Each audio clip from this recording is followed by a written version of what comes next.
அனைவருக்கும் அஸ்ஸலாமு அலைக்கும் வரஹ்மத்துல்லாஹி வபரகாத்துஹு.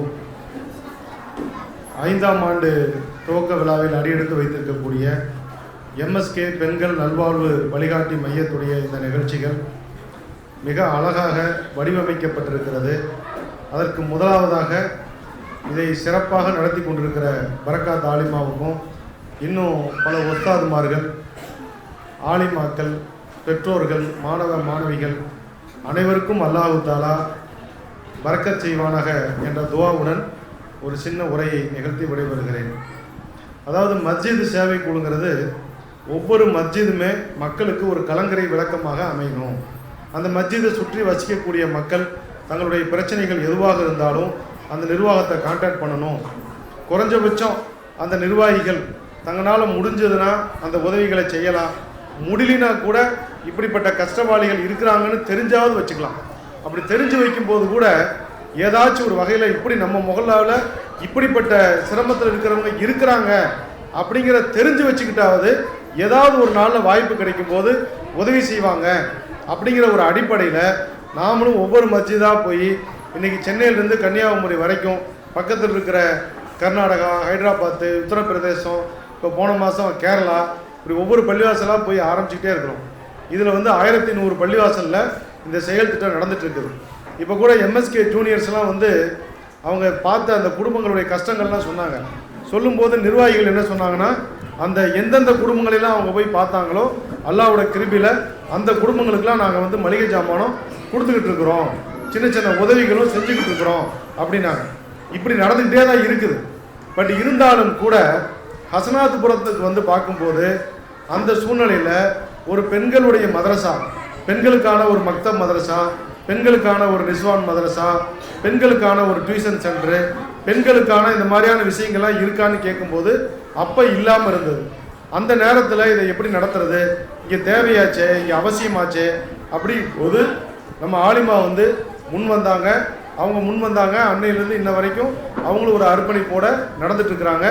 அதுக்கு டியூஷன் டீச்சர், டைலரிங் டீச்சர், அதே மாதிரி மக்தபுக்கான டீச்சர், இவங்கெல்லாமும் ஒரு சேவை மனப்பான்மையோடு தான் செஞ்சிட்ருக்காங்க.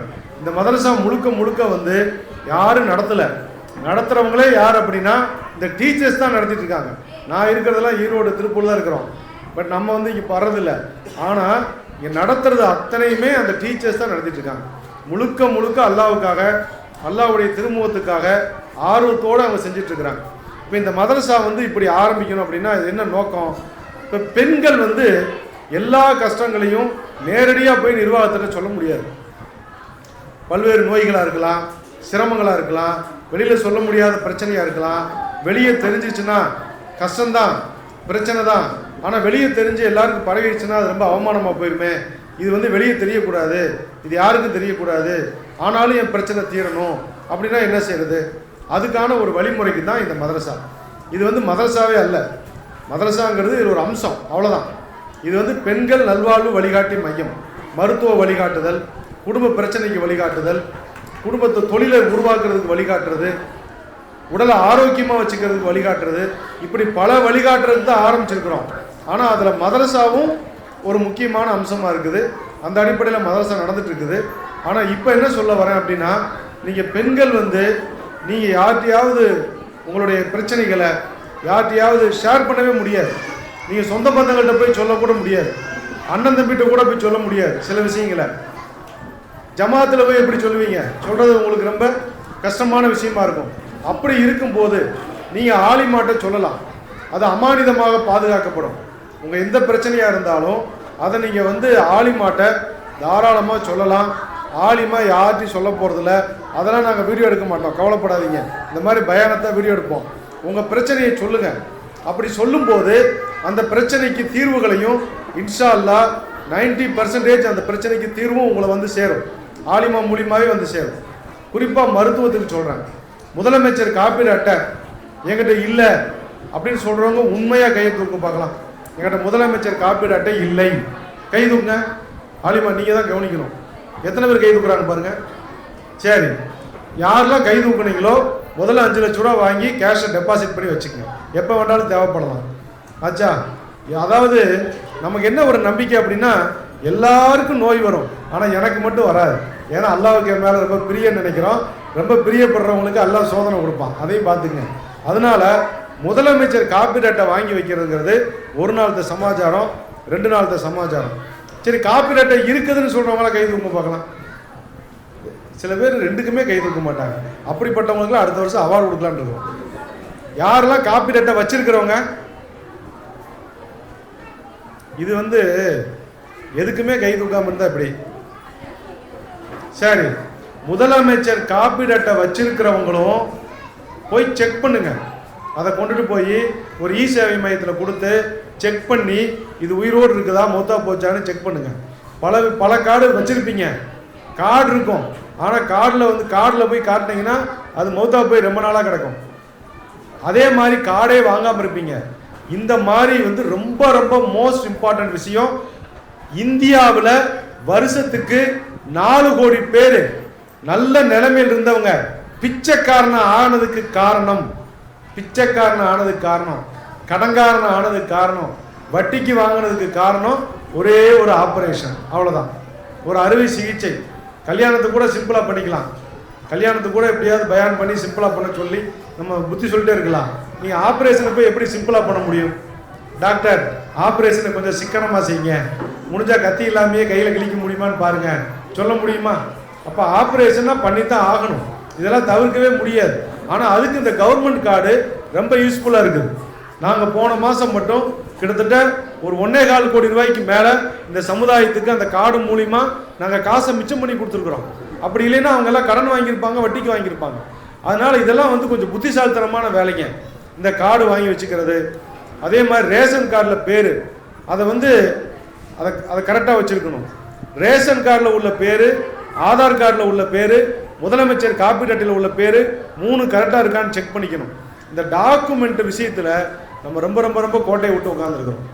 ஆக இது முதல் விஷயமா நான் உங்களுக்கு சொல்கிறேன். இப்போ முதல் விஷயம் என்ன செய்யணும்னா, இந்த பெண்கள் நல்வாழ்வு வழிகாட்டி மையத்தில் யாருக்கெல்லாம் காப்பீடு அட்டை இல்லையோ, அல்லது காப்பீடு அட்டை செத்து போய் கிடக்குதா, மௌத்தா போய் இருக்குதா, ஹயாத்தோடு இருக்குதா அப்படிங்கிறத போய் இ சேவை மையத்தில் போய் செக் பண்ணுங்கள்.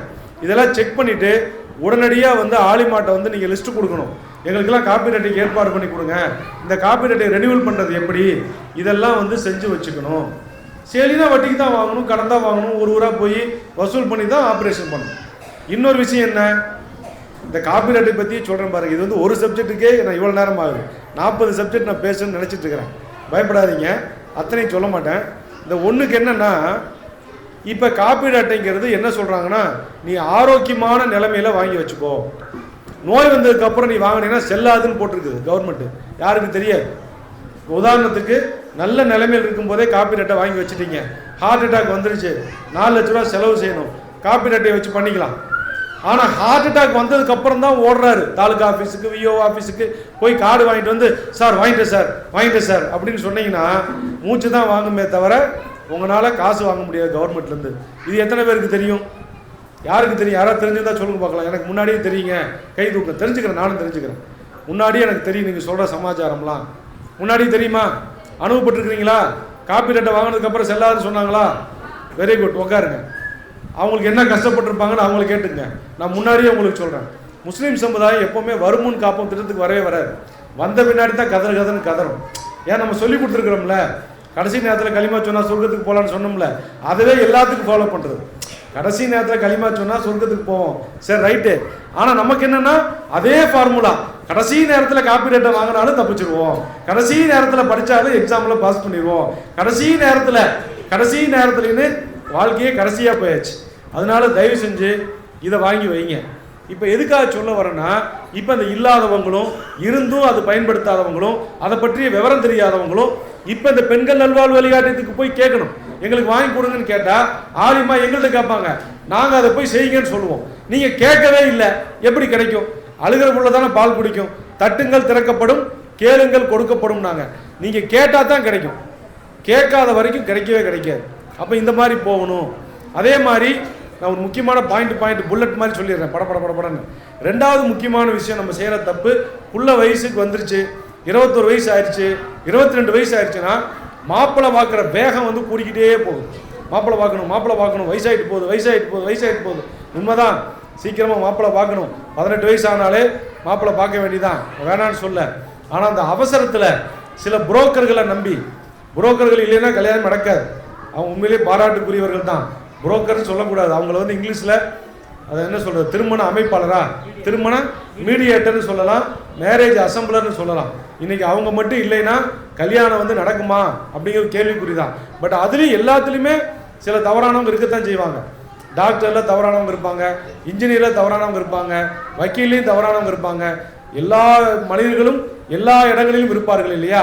அந்த மாதிரி அவங்க என்ன செய்கிறாங்கன்னா, இருக்கிறது இல்லாதையும் சொல்லி கொள்ளி அந்த அம்மா வந்துச்சுன்னா வீட்டுக்கு, இந்த மாதிரி மாப்பிள்ளை பார்க்க வராங்க, பொண்ணு பார்க்க வராங்க, மாப்பிள்ளை வீட்டுக்காரங்க வராங்க, அடையாறு ஆனந்த பவன் ஸ்வீட் தான் வைக்கணும், புரியுதா? எல்லாம் ட்ரெஸ் பண்ணிக்க, தம்பி இங்கே வா, மாப்பிள்ளைக்கு வா, இப்படி தான் பேசணும். பூரா சும்மா டைரக்டாக தோற்று போயிடணும், அந்த அளவுக்கு கொடுக்குது. இது இந்த ஐட்டத்தை இங்கே வை, சேரை இப்படி போடு, அப்படி போடு, இப்படி போடு, எல்லாம் பண்ணியாச்சு. ஒரு வீட்டுக்கு போயிருக்காங்க மாப்பிள்ளை பார்க்குறதுக்கு. போய் பார்த்தா இந்த மாப்பிள்ளை வீட்டுக்காரமாக்கு, மாப்பிள்ளை வீட்டில் பொண்ணு வீட்டுக்காரங்களுக்கு இந்த டீயெல்லாம் கொண்டு வருவாங்களே, கொண்டு வர்றோமா நகை போட்டிருக்குது, கும்முன்னு நகையெல்லாம் போட்டு எல்லாம் பட்டுச்சேரெல்லாம் கட்டிட்டு வந்திருக்குது. இப்போ பொண்ணு வீட்டுக்காரங்க கேட்டிருக்காங்க, ஏங்க இந்த அம்மா யாருங்க? ஜி அந்த அம்மா இந்த வீட்டில் வேலைக்கு இருக்கிறாங்க. என்னங்க வேலைக்கு இருக்கிறவங்களுக்கே இவ்வளோ நகையா? அடுத்து ஒருத்தர் டை கட்டிட்டு வராரு, சார் வாங்க சார் காரில் போகலாம் அப்படிங்கிறார். இவர் யாருங்க? டிரைவருங்க. டேங்க அப்பா, டிரைவரே இப்படியா? டே இவன் கோடீஸ்வரன்டா அப்படின்னு சொல்லி ஏகப்பட்ட நகையை போட்டு எல்லாம் கல்யாணம் முடிச்சாச்சு.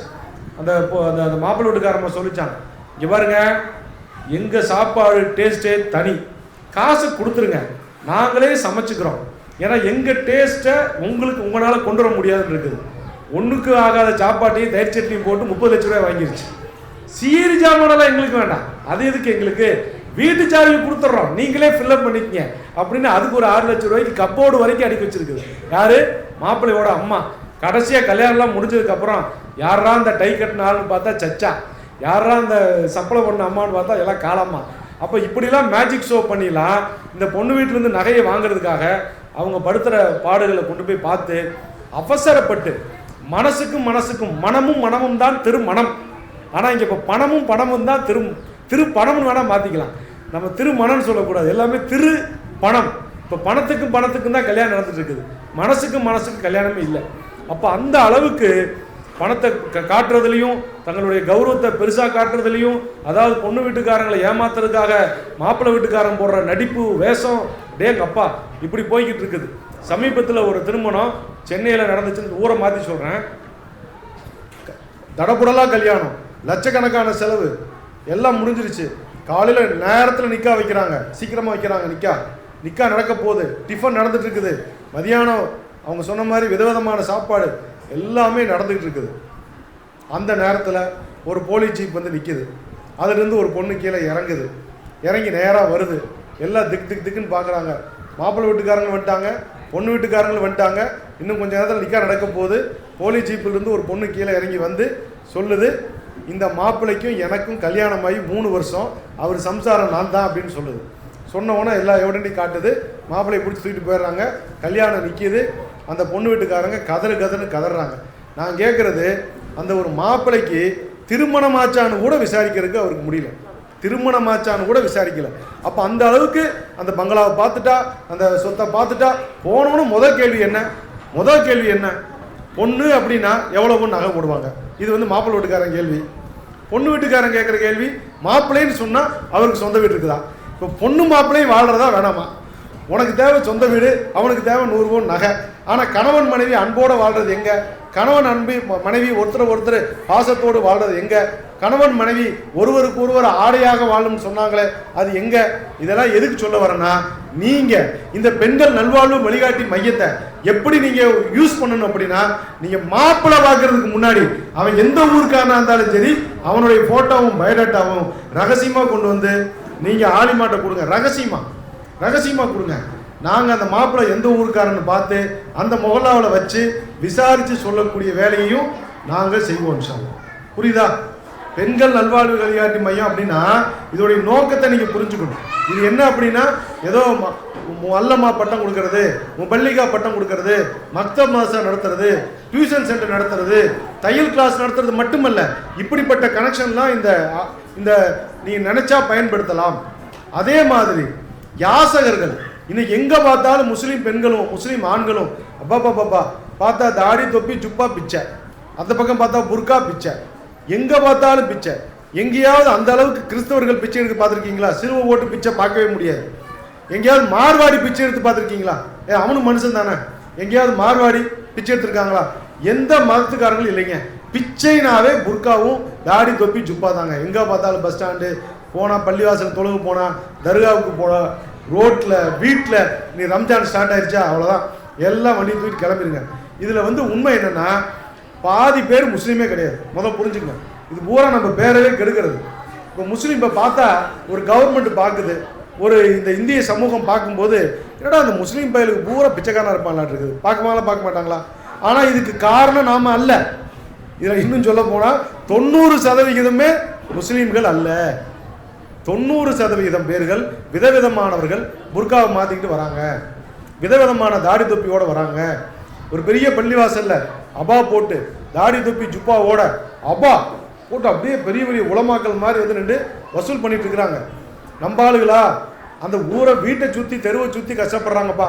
அவங்களுக்கு ஒரு மளிகை ஜாமான கிட்டு போடு, அது மனசு வராது. ஆனால் பள்ளிவாசலுக்கு பின்னாடி தான் குடியிருக்கிறாங்க.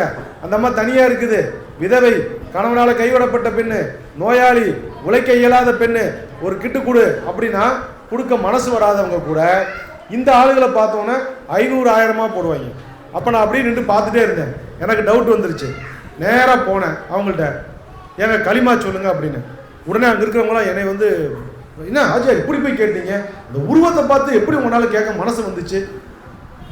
எப்படி கேட்க மனசு வந்துச்சு? இவ்வளோ அப்பா ஜுப்பா தொப்பி தாடியோடு நிற்கிறாங்க, போய் களிமா சொல்லுங்கன்னு சொல்கிறீங்க அப்படின்னாங்க. கொஞ்சம் அமைதியாக இருங்க.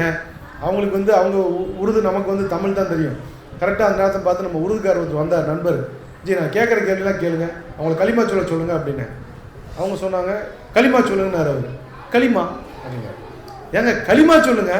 களிமா அப்போ தான் எல்லாம் என்னைய பார்த்தாங்க. திருப்பி களிமா சொல்லுங்கன்னா களிமான்னு சொல்கிறான்.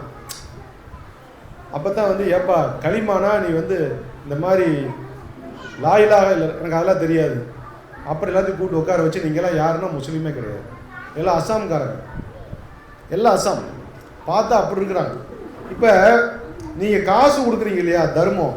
இப்போ நாங்கள் ஒரு புதுசாக ஒரு முறை கொண்டு வந்துருக்குறோம் எம்எஸ்கேல. இது ஒரு ப்ராஜெக்ட். யார் வந்தாலும் இப்போ ஒன்று அப்படியே அமல்படுத்த போகிறோம். எம்எஸ்கே ஜூனியர் மாதிரி அடுத்து அது வரப்போகுது. யார் வந்தாலும் இங்கே வாங்கம்மா இல்லைங்க, உங்களுக்கு 5 ரூபா 10 ரூபா கொடுக்க மனசு வரல, நாங்கள் நிறைய கொடுக்குன்னு நினைக்கிறோம். ஒரே ஒரு ஃபோட்டோ மட்டும் உங்களை எடுத்துக்கிறோம், உங்கள் ஆதார் கார்டை மட்டும் காட்டுங்க, உங்கள் வீடு தேடி எங்கள் ஜமாத் உதவி செய்வாங்கன்னு சொல்லுங்கள் பார்க்கலாம். சொல்லுங்கள்.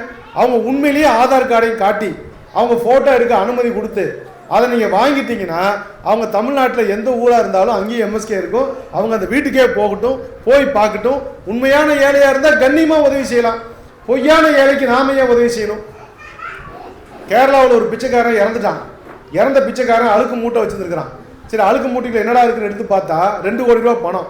கவுண்டிங் பண்ணுறதுக்கு கவர்மெண்ட்டே உட்காந்து கவுண்ட் பண்ணுறது மெஷின் வச்சு அந்த அளவுக்கு பணம் வச்சுருக்கிறான். யார்? பிச்சை எடுக்கிறவன். ஆனால் நம்ம என்ன செய்கிறோம்? அவனுக்கு தான் செலவே இல்லை. அதனால தர்மம் என்பதெல்லாம் யாருக்கு? அல்லாஹு தாலா குர்ஆன்ல சொல்றார், 2வது சூரா 273வது வசனம். அவர்கள் யார் என்றால் தங்களை முற்றிலுமாக அர்ப்பணித்துக் கொண்டவர்கள். உங்களுடைய தான தர்மங்கள் எல்லாம் யாருக்கு என்றால் அவர்கள் அல்லாஹ்வுக்காக தங்களை முற்றிலுமாக அர்ப்பணித்துக் கொண்டவர்கள். அவர்கள் யாரிடமும் எதையும் வற்புறுத்தி கேட்க மாட்டார்கள். தங்களை பணக்காரர்களாக காட்டிக்கொள்வார்கள். தங்களை பணக்காரனாவே காட்டிக்குவாங்க. ஆனால் அவர்களின் அடையாளங்களை வைத்து கண்டறிந்து நீங்கள் நன்மைகள் எதை செலவு செய்தாலும் அல்லாஹ் ஏற்றுக்கொள்கிறார். அப்படிப்பட்டவங்களை கண்டுபிடிச்சு கொடுக்கறதா எம்எஸ்கே. தேடி வரவனுக்கல்ல தர்மம், தேடி கொண்டு போய் கொடுக்கறதா தர்மம். ஸோ அந்த அடிப்படையில் இன்ஷா அல்லாஹ் இந்த எம்எஸ்கே பெண்கள் நல்வாழ்வு வழிகாட்டி மையம்ங்கிறது ஒரு குறுகிய நோக்கம் அல்ல, ஒரு பெரிய நோக்கத்தை கொண்டது.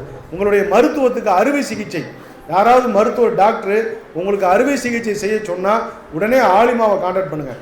உங்கள் மெடிக்கல் ரிப்போர்ட்டோட ஆலிமாவை கான்டாக்ட் பண்ணுங்கள். ஆலிமா எங்களை கான்டாக்ட் பண்ணுவாங்க. நாங்கள் நிர்வாகத்தை கான்டாக்ட் பண்ணி எல்லாரும் மசூரா பண்ணி உங்களுக்கு ஒரு குறைந்த செலவில் அறுவை சிகிச்சை பண்ண முடியும். ஆனால் நிபந்தனை கண்டிப்பாக முதலமைச்சர் காப்பீடு அட்டை இருக்க வேண்டும்.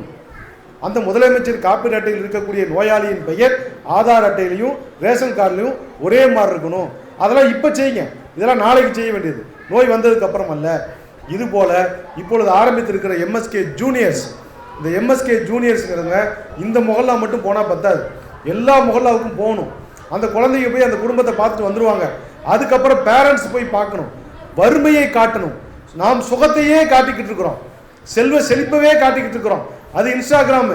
இன்னைக்கு குழந்தைகளை வளர்த்துறது தாயும் இல்லை தந்தையும் இல்லை, இன்ஸ்டாகிராமும் யூடியூப்பு ஃபேஸ்புக்கு இதுதான் வளர்த்திக்கிட்டு இருக்குது எல்லாத்தையும்.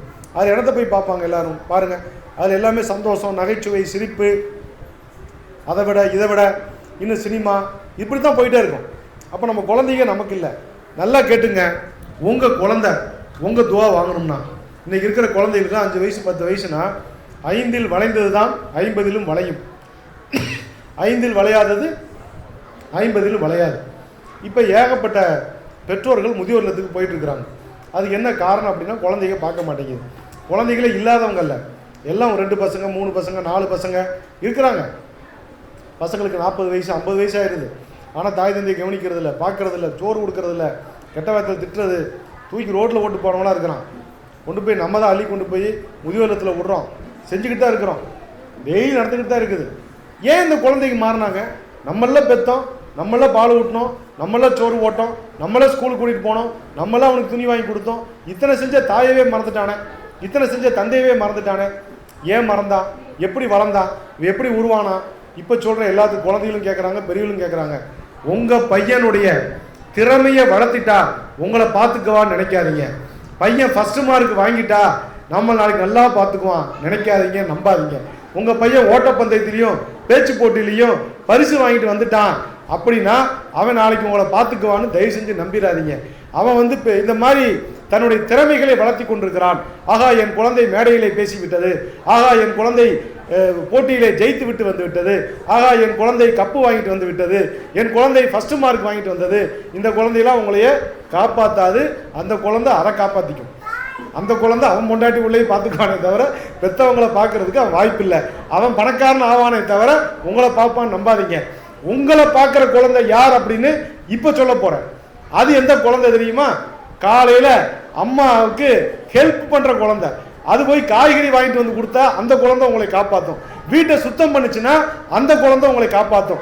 அம்மா காலையிலேருந்து கத்துன்னு கத்தாம தானே அலாரம் வச்சு எழும்புனா அந்த குழந்தை உங்களை காப்பாற்றும். அம்மாவுடைய பாத்திரத்தை குழந்தை கழுவுனா அந்த குழந்தை உங்களை பாதுகாக்கும். பாத்ரூமை இன்னைக்கு அந்த குழந்தை கழுவுதுன்னா அந்த குழந்தை உங்களை பாதுகாக்கும்.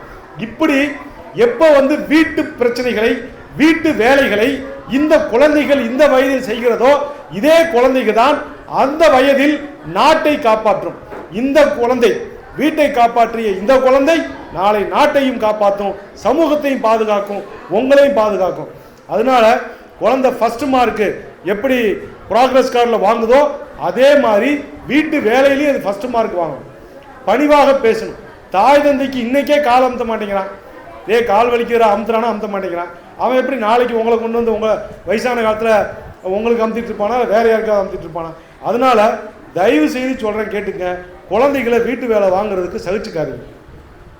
முக்கியமாக பொறுப்பாக இருக்க சொல்லுங்கள், வீட்டை சுத்தமாக வைக்க சொல்லுங்கள், நைட்டு நேரத்தில் படுக்க சொல்லுங்கள், காலையில் நேரத்தில் எந்திரிக்க சொல்லுங்கள். சோறு போட்டுக்கிட்டு இருக்கிறீங்க, இப்போ துணிமணி வாங்கி கொடுத்துக்கிட்டு இருக்கிறீங்க, ஸ்கூல் ஃபீஸ் கட்டிக்கிட்டு இருக்கிறீங்க. அவனுக்கு தேவையான அக்கறையெல்லாம் செய்யும் போதே உங்கள் பேச்சை கேட்க மாட்டேங்கிறானே, இதெல்லாம் அவனுக்கு தேவையில்லைன்னு முடிவு பண்ணதுக்கப்புறம் உங்கள் பேச்சை எப்படி கேட்பான்? ஸோ இந்த சிந்தனையை வளர்த்தணும்னா அதுக்கு தேவை எம்எஸ்கே ஜூனியர்ஸ். இந்த எம்எஸ்கே ஜூனியர்ஸில் ஒரு குழந்தை கூட போகாமல் இருக்கக்கூடாது.